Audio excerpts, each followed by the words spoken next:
Fala, meus amigos, aqui é o Clóvis de Brasília. Então, hoje nós vamos falar um pouquinho sobre como desmontar narrativas, né? Narrativas pelo pessoal comunista mesmo aí. E metáforas de Aristóteles, que ele dá um sentido novo para essas palavras, né? Assim, é bem antigo, né? Mas a tradução, quando você traduz para a linguagem atual, isso traz ideias extremamente novas. Ele fala em usar palavras, as palavras são como roupas ou pinturas, né? Você pode pintar, fazer uma pintura com descrições. Então vamos lá. Quem comete um delito, ou seja, um criminoso, um salteador, um ladrão, um bandido, ele vai descrever o seu delito, se ele descrever, com enigmas e metáforas. E o Aristóteles, ele fala um pouquinho sobre isso, e vou trazer esse assunto à tona. Criminosos podem utilizar metáforas ou enigmas para descrever os seus delitos, como uma forma de esconder a verdade ou para criar uma narrativa. Ainda criam enigmas para quebrar o tabu e ainda mudam o sentido semântico para lhe causar prestígio, né? E aqui entram as teorias de Aristóteles. Ele defende que existem metáforas de maiores valores, e quando ele fala valor, aqui se refere a valores virtudes, valores morais. Ele fala, olha, existem metáforas de maiores valores e de menores valores. Metáforas que prestigiam e metáforas que desprestigiam as pessoas ou situações. Por exemplo, esse termo aqui é muito utilizado lá no Senado. Tem vários senadores, se você começar a reparar, você vai começar a perceber que eles usam até bastante. Aqui fala, olha, ao invés de você falar pedir, né? Pedir, que é um termo comum, você fala suplicou. Você traz uma certa elegância para a palavra. Aí, por exemplo, esse termo vai causar prestígio numa frase. Por exemplo, senador fulano suplicou à diretoria da mesa ou à mesa diretora que adiantasse o seu pedido.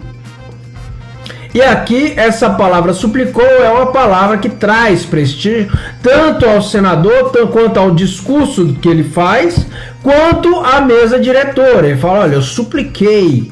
Ele traz prestígio para a mesa diretora, ele traz prestígio a ele e ele traz prestígio ao discurso que ele está fazendo. E existem metáforas desprestigiosas, metáforas que jogam as pessoas lá embaixo. Por exemplo, ao invés de você falar pedir, né, você fala mendigou. Isso vai causar desprestígio às pessoas. Deputado fulano diz que o seu adversário político mendigava votos ao seu projeto de lei. Isso na Câmara é usado em excesso. Por que na Câmara, eu fiz questão de botar aqui deputado? Porque na Câmara, essas brigas políticas, elas são mais intensas. No Senado, elas existem, mas muito menos intensificadas. Você vê que para ser um senador da República, a pessoa tem que ter muito mais de 35 anos. Porque tem que ser pessoas experientes. Então chega no Senado, é um número menor de parlamentares. Os senadores, eles mesmo de um partido de direita ou de esquerda, eles têm uma certa familiaridade, eles mantêm aquela coisa de cumprimentar, tomar café, essas coisas, porque eles têm muitos projetos em comuns. E lá no Senado, eles entendem que esses projetos não saem do papel sem a política correta, que é dialogar, conversar, e mesmo o deputado de esquerda ou de direita, eles vão estar sentados juntos, conversando no Senado. Isso é importante para que pautas com interesse em comum sejam desimpedidas, né? Caminhem lá na casa. E, por exemplo, uma pauta para ficar lá empacada, lá do 25 anos, basta ficar acrescentando e tirando vírgula num projeto de lei. Então, no Senado, eles têm interesse de de ter essa amistosidade, um senador com o outro, eles têm essa amistosidade. Eles falam, olha, o senador suplicou, eles não usam esses termos, mendigava. Você não vai ver senador falando isso.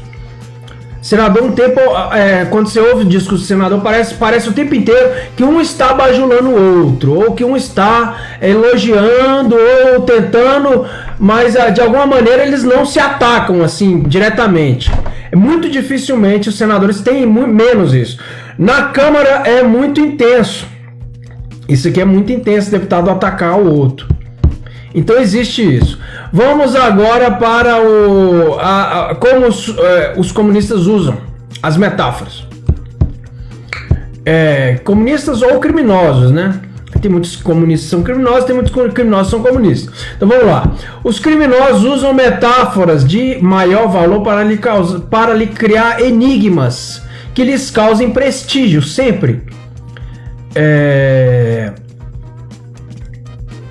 Necessariamente não é todo comunista que é mentiroso, mas esses dos livros de história a maioria são, né? Então eles deixam um legado muito forte, então a gente sabe que existem muitos. Um criminoso, ele não afirma diretamente que ele comete um delito, ele vai afirmar que ele adquiriu algo, mas ele não afirma que esse algo é roubado, nunca. Então, adquirir algo é uma metáfora de maior valor, é uma metáfora que lhes causa prestígio. Quando ele está com uma coisa que é roubada, ele não fala que é roubado, ele fala, não, eu adquiri isso aqui. Ele não fala que ele é um ladrão, ele fala que é um homem de negócios. Então, isso funciona da periferia até o Congresso. Essa estratégia semântica usada entre criminosos, bandidos e pessoas mal intencionadas e políticos mal intencionados, isso funciona de uma periferia do cara que vende droga ou rouba até lá no Congresso Nacional. Eles usam essa regra. Se você chegar numa periferia, o cara que vende droga, ele não fala que é ladrão, ele fala que é um homem de negócio. E lá no Senado é a mesma coisa, ele não fala que é um ladrão, ele fala que é um homem de negócio. Eles usam metáfora de maior valor para lhe causar prestígio, metáfora de menor valor para causar desprestígio nos seus adversários. Vamos lá, recursos teatrais como elemento retórico político para enfatizar discurso ou enganar o ouvinte, isso é real. Discursos emocionais, quando eles estão com raiva, eles mostram os dentes. Quando eles querem elogiar, eles levantam as mãos. Então eles fazem esses discursos. Eles usam as mãos, eles olham para o céu quando eles estão pedindo, suplicando, vamos suplicar. Então eles têm essas táticas retóricas teatrais. Então quase todos os deputados, senadores, ainda mais os mais antigos, usam táticas teatrais retóricas políticas. Isso é normal, isso é comum. A biblioteca do Senado e da Câmara são as maiores do Brasil, as melhores. E inclusive, eu passei muito tempo dentro de algumas delas. Eles usam simbologia. Por exemplo, o político vai querer se comparar com Mandela, outros líderes, ou símbolos políticos, símbolos bandeiras. Eles vão querer usar esses símbolos e tem o uso de metáfora e analogia, que é isso que a gente fez anteriormente. É importante ressaltar que políticos usam esses recursos teatrais para aumentar, para expandir a sua persuasão e a sua comunicação com o público. E que ainda eles conseguem criar isso sem uma sensação de falsidade e manipulação. Eles fazem isso normalmente. Fazem isso de modo a enfatizar a mensagem, discurso, ou para desviar e camuflar suas reais intenções. Isso aqui é uma tática retórica que torna os seus argumentos muito mais persuasivos. Então você tem que saber isso. Você que começou a ingressar nesse campo político, começou a querer entender as coisas agora, então você tem que entender que eles fazem isso. Ideias homônimas. O que é o homônimo? Homônimo é grafia igual, fonética igual, significado diferente. O rio de água ou eu rio de uma piada. A palavra rio, ela tem significado diferente. Então eles fazem essa troca de significado com ideias. Políticos fazem isso. ele pode interpretar a palavra justiça de várias maneiras diferentes. Isso confunde o público. As pessoas não entendem o que ele está falando. Às vezes um grupo político entende o que ele está falando, outro grupo não entende, mas cai na conversa deles. E é isso que é o ponto. É importante notar essa abordagem sofista. Isso era usado pelos sofistas. Foi criticada por Platão e Aristóteles, que acreditavam que a verdade é objetiva e tem que ser baseada em fatos e não só em analogias e campo da metafísica. Eles podem alcançar através da razão, reflexão. No entanto, a técnica de homônimos ainda é usada na retórica moderna extremamente como forma de persuadir e confundir o público. Então, isso aqui é real. Aqui botei alguns exemplos no direito. A palavra direito ou a palavra justiça, aqui você pode falar. Pode botar essa palavra justiça para cá. Ela se refere tanto ao direito quanto à lei. Direito constitucional contra a lei em si, a lei vigente. Então eles mudam muito o sentido. Ou o direito se refere à justiça, o direito se refere à lei. Então são ideias que eles mudam o campo semântico, né? O campo semântico das palavras aqui jogam para ideias diferentes. Eles têm isso. A liberdade pode ser liberdade de escolha ou liberdade de expressão. Liberdade de expressão é no sentido de censura. Ele não pode mais falar, ele agora fala. Agora ele não pode mais falar sobre tal assunto. Isso é liberdade de expressão. Liberdade de escolha é quando você pode escolher um candidato na hora de votar. Isso é uma liberdade de escolha. Liberdade religiosa, né? Liberdade religiosa e emancipação da religião. Eles chamam isso aqui de liberdade, ó. Pessoas que não gostam de religião, ele diz que se emancipar da religião é um tipo de liberdade. E os religiosos dizem que querem ter mais liberdade religiosa. Então esses são vários tipos de usar, né? Natureza referente à natureza física, natureza humana, democracia direta, né? Ou democracia representativa, igualdade de oportunidade ou igualdade de resultados. Então aqui esse termo igualdade, por exemplo, ele é muito trocado, muito confundido. As pessoas querem igualdade de oportunidades, mas o empresário ele quer igualdade de resultados. Ele quer uma igualdade de resultados para vender o seu produto. As pessoas querem igualdade de oportunidades. Então isso tudo é importante. Esses são apenas alguns homônimos, podem ser usados na persuasão e é importante notar que o uso dessa técnica pode ser manipulativo ou enganoso, deve ser analisado com cuidado. Existem ainda ideias homônimas, metáforas homônimas, eles podem sair do mesmo símbolo semântico, que é a mesma palavra, né? Palavra escrita ou palavra falada, palavra ou ideia. E aqui é criado o engodo semântico, é o desvio do sentido das palavras, é o desvio do significado das palavras. O político usa linguagem coloquial para enganar os pobres, isso aqui é muito normal. A gente chama de pragmatismo. Esse pragmatismo aqui não é um pragmatismo maldoso, né? Ele usa para enganar. E tem o estratégico, você usa para se aproximar das pessoas pobres, ou pessoas de periferia, ou pessoas de certos estados que não falam do mesmo jeito que você fala. Então tem o pragmatismo estratégico, eu chamo de pragmatismo estratégico, eu já fiz essa aula lá em cima. Vamos lá para o pragmatismo estratégico, tá bem aqui, ó. Eu fiz, mas eu não gravei o vídeo. Então, pragmatismo estratégico é quando você tira a verborreia do seu discurso, né? Você pega o seu discurso e você vai eliminando aquele tanto de adjetivo e de descrições que não levam a nada e aquele tanto de volta que você dá no assunto. Você vai direto ao assunto. Então, em vez de você ficar no assunto fazendo isso aqui, ó, dando essas voltinhas dentro de um labirinto aqui, ó, até sair lá do outro lado, você pega e dá logo a volta e sai de cima de dentro desse labirinto. Tá vendo aqui, ó, a palavra luta? Ela pode jogar para contenda, guerra, disputa, esforço, embate, conflito, confronto e combate. São sinônimos, né? São campos semânticos. Ela joga para essas, e não necessariamente um conflito é uma contenda, ou um embate é um combate, ou um confronto é um esforço, ou uma disputa é uma contenda, entendeu? Então tem sentidos diferentes. Mas essa palavra aqui, ela joga para essas palavras aqui, ou essas palavras aqui jogam para essa palavra de cá.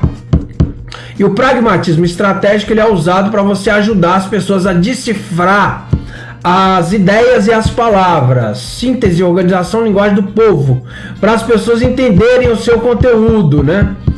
Então isso é muito bom, ó. A Bíblia usa, né, a rima, paralelismo, métrica silábica, acróstico, e ó, o paralelismo está na Bíblia, ó. Repetição de ideias semelhantes e uma conclusão, ó. Paralelismo sinônimo. São ideias semelhantes, ó. Não te indignes por causa dos malfeitores, não tem inveja dos que praticam iniquidade. Então são ideias que seguem numa mesma direção. E aqui ele conclui, porque essa palavra eu não sei se é a conjunção, esqueci o nome, mas é conclusiva. Isso aqui é uma palavra que gera conclusão, ó. Porque cedo eles serão ceifados com a erva. E aqui ele usa paralelismo. E aqui paralelismo de ideias, ó, sinônimo. E murcharão como a verdura. Antitético, essa primeira frase aqui, ela tem uma ideia diferente dessa segunda frase aqui, ó. Porque os malfeitores serão desarraigados, mas aquele que espera em Deus, no Senhor, herdarão a terra. E o sintético, onde você sintetiza, adição e desenvolvimento de ideia. Também o Senhor dará o que é bom, e a nossa terra dará o seu fruto. Então ele sintetiza. A Bíblia usa essas chaves. Eu botei aqui no finalzinho, ó, pragmatismo é uma chave de comunicação, deve ser utilizado na guerra cultural, e a Bíblia utiliza acrósticos, que é o ABCDE, para ajudar a educar os filhos. Paralelismo bíblico de ideias, repetições e provérbios são uma chave para fazer as pessoas se lembrarem das escrituras. Então isso aqui é uma estratégia retórica também, é uma estratégia de escrita, é uma estratégia para você se comunicar. Vamos lá. Então, os políticos, eles usam essa estratégia de uma maneira errada. Uma maneira que a gente chama de demagogia, né?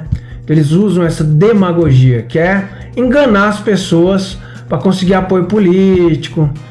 Eles usam essa consciência de classe para ganhar apoio político. Ó, promessa, proposta, e foge dos problemas políticos sociais. Eles querem um apoio, depois que eles estão lá andando de avião, eles não querem mais saber dos pobres. Qual a diferença entre conhecimento, entendimento e sabedoria? Isso aqui é uma dica, ó. Conhecimento é resultado da aquisição de informações, de cursos, essas coisas que você faz. Você leu livros, você adquiriu conhecimento. Você conhece sobre um assunto. Entendimento é a capacidade de compreender e interpretar aquele conhecimento que você possui. Envolve a habilidade de analisar, sintetizar, relacionar informações adquiridas e você botar em prática, né? Permite a pessoa compreender e interpretar o mundo ao seu redor. Sabedoria é outro conceito completamente diferente. Esses conceitos estão dentro da sabedoria. A sabedoria usa esses conceitos aqui como ferramentas, ó. Ela usa o conhecimento como ferramenta e ela usa o entendimento como ferramenta. A sabedoria é muito mais amplo. Ela não engloba só o conhecimento e entendimento, mas ela tem a experiência e a capacidade de julgamento. Eu não botei aqui, mas a capacidade de prever e anteceder. Você prevê, por exemplo, você sabe a personalidade de uma pessoa, você vê a direção que ela está indo, você fala, olha, aquela pessoa é um criminoso, ela vai cometer um crime. Então você antecipa, olha, ela está indo naquela direção para cometer um crime. Você fica de olho. Então você antecipa, a sabedoria ela te permite antecipar também. Habilidade de aplicar o conhecimento, entendimento de forma prática e sábia, levando em conta as consequências e implicações de decisões que se tomam. Então quando a pessoa toma uma decisão, você já sabe o que essa decisão implica e quais as consequências dela. Você começa a prever, isso é sabedoria. Sabedoria muitas vezes é considerada uma qualidade que vem com a idade e experiência, mas pode ser desenvolvida através de reflexão e autoconhecimento. Eu botei aqui, ó, Deus ele dá a sabedoria e da sua boca vem o conhecimento e entendimento. Salomão escreveu isso, né? Então, sabedoria, a Bíblia diz que quem pede, o Criador fornece, né, na quantidade que você precisar. Para os criadores de conteúdo, eu botei essa nota sobre o Aristóteles, né? Tem aqui o livrinho do Aristóteles, vamos lá, vamos clicar. Página 244.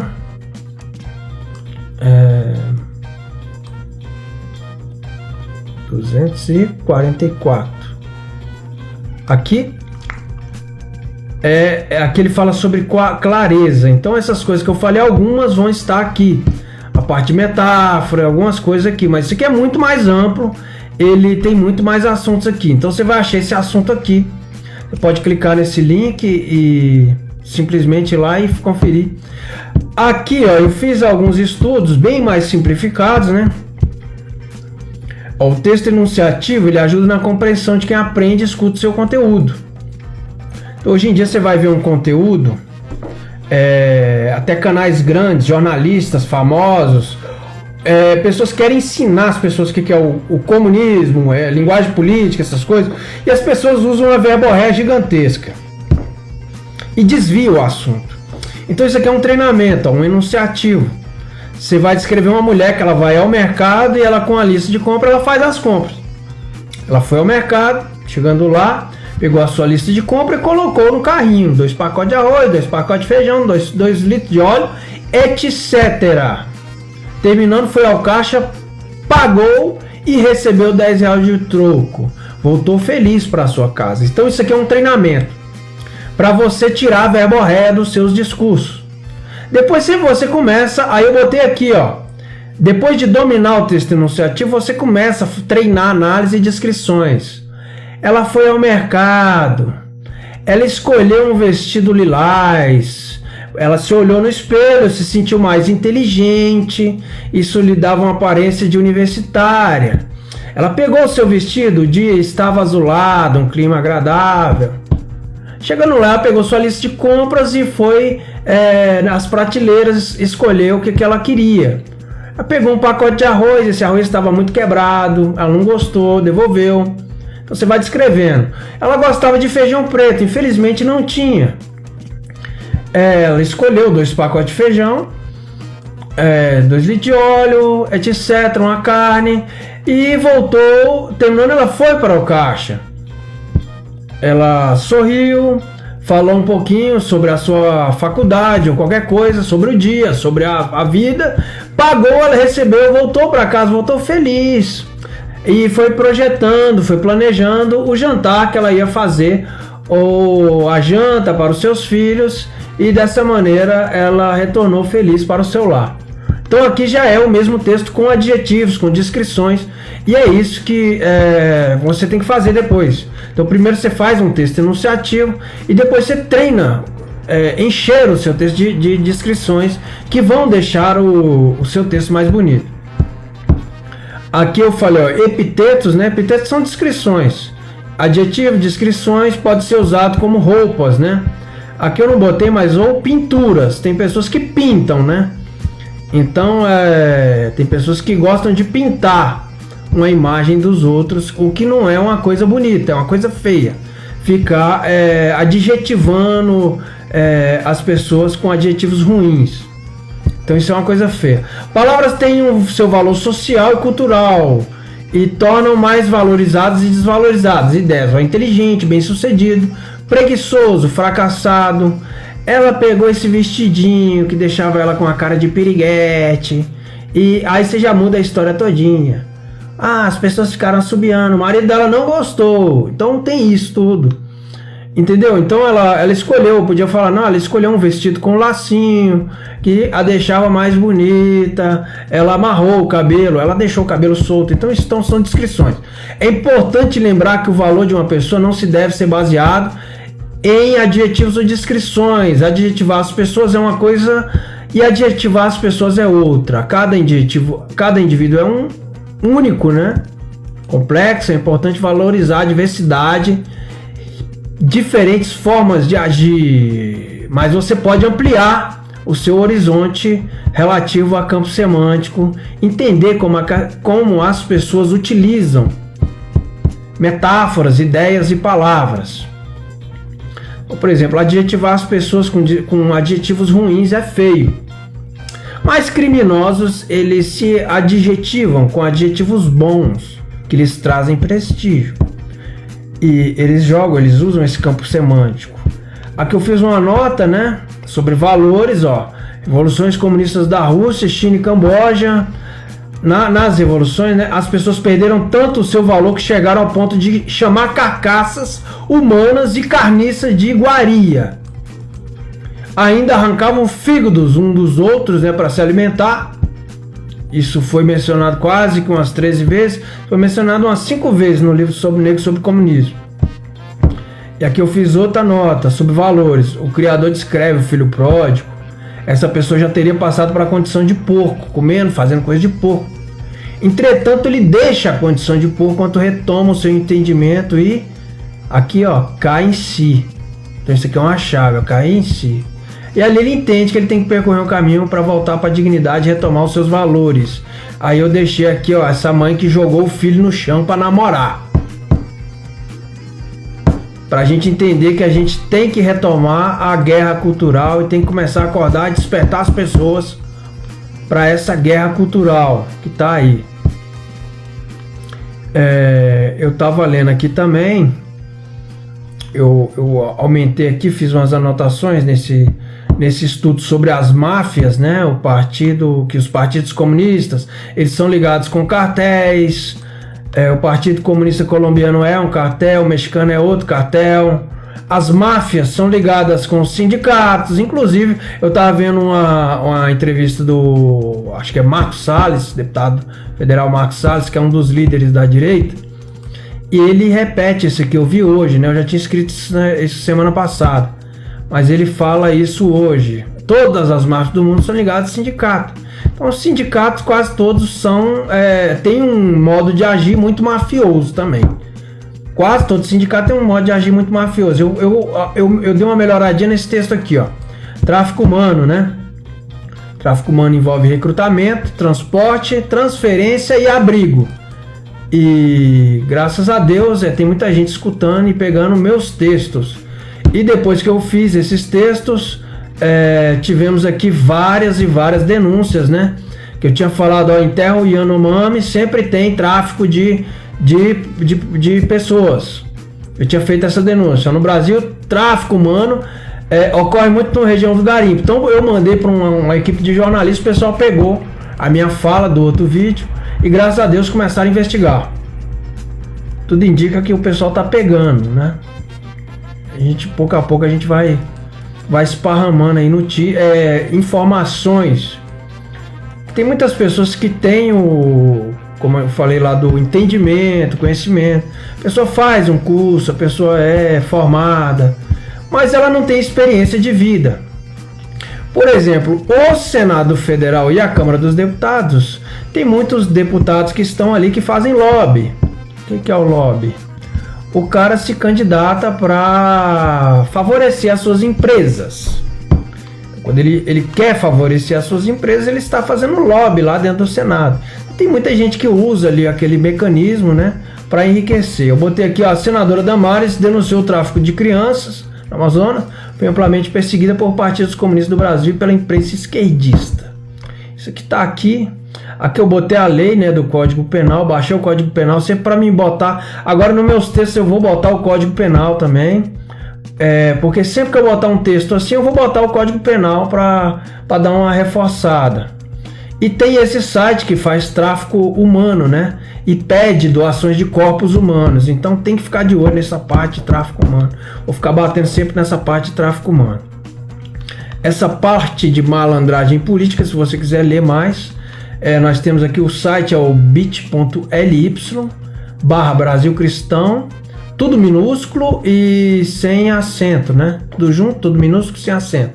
bit.ly/Brasil Cristão, tudo minúsculo e sem acento. Ou Brasil Cristão, traço, né? Normal, né? Aquele embaixo, aquele traço no meio, anticomunismo.blogspot.com.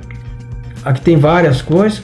Aqui tem aula sobre sofismo, engodo semântico, que são outras aulas, eu vou deixar isso aí.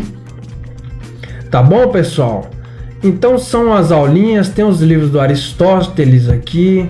para você dar uma olhada. O assunto é muito complexo, você vai ter que ter sempre um dicionário na mão para você entender o que ele fala, porque ele fala de etinema, silogismo, ele usa muito termo antigo, e, por exemplo, esse epitetos, ele fala muita coisa assim. Você vai ter que ter um dicionário à mão para você pesquisar isso aqui, ou o Google, né? Você pode usar o Google, tá bom? Eu vou ficando nessa, um abraço, fiquem todos com Deus, até a próxima e que Deus abençoe a todos.